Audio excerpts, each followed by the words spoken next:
Gold, silver या copper लेना है, पर सवाल ये नहीं कि क्या लेना है, सवाल है कैसे लेना है। क्योंकि 2026 में मेटल्स का पैसा असेट से ज्यादा उसके व्हीकल से डिसाइड होगा।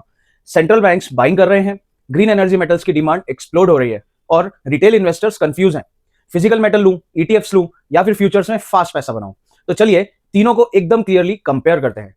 सबसे पुराना और इमोशनल ऑप्शन है physical gold and silver. A quick reality check. Jewellery मतलब making charges plus GST.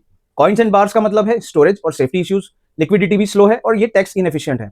Physical metal safe feel जरूर करवाते हैं लेकिन पोर्टफोलियो फास्ट ग्रो नहीं करते। 2026 में फिजिकल मेटल इंश्योरेंस है, इन्वेस्टमेंट नहीं। अब आता है 2026 का फेवरेट टूल, मेटल ईटीएफ्स। सवाल यह है कि वाई ईटीएफ्स डोमिनेट। डीमैट में buy sell, pure price exposure, no storage tension, high liquidity, SIP also possible and transparent pricing. Gold ETF, silver ETF, copper link ETF, institutions और smart retail यहीं से metal accumulate कर रहे हैं। ETFs boring जरूर लगते हैं और एग्जैक्टली इसी वजह से ये सबसे इफेक्टिव होते हैं। अब सबसे glamorous option, futures. The truth is futures में लेवरेज हाई है, वोलेटिलिटी ब्रूटल है और मार्जिन कॉल्स रियल हैं। फ्यूचर्स वेल्थ बिल्डर नहीं, स्किल गेम है।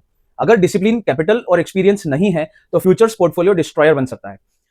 अब सीधे वर्डिक्ट पे आते हैं। 2026 का क्लियर विनर है मेटल ईटीएफ्स। अगर आप लॉन्ग टर्म इन्वेस्टर हो तो मेटल्स का कोर एक्सपोजर सिर्फ ईटीएफ्स के थ्रू होना चाहिए, because best risk return balance, ये स्केलेबल है और टैक्स एंड लिक्विडिटी एफिशिएंट भी। फिजिकल मेटल्स सिर्फ इमोशनल हेज के लिए, अगर ज्यादा रखा तो पोर्टफोलियो स्लो हो जाता है। Futures is for professionals only, retail के 90% लोग यहीं पे पैसा गवा देते हैं।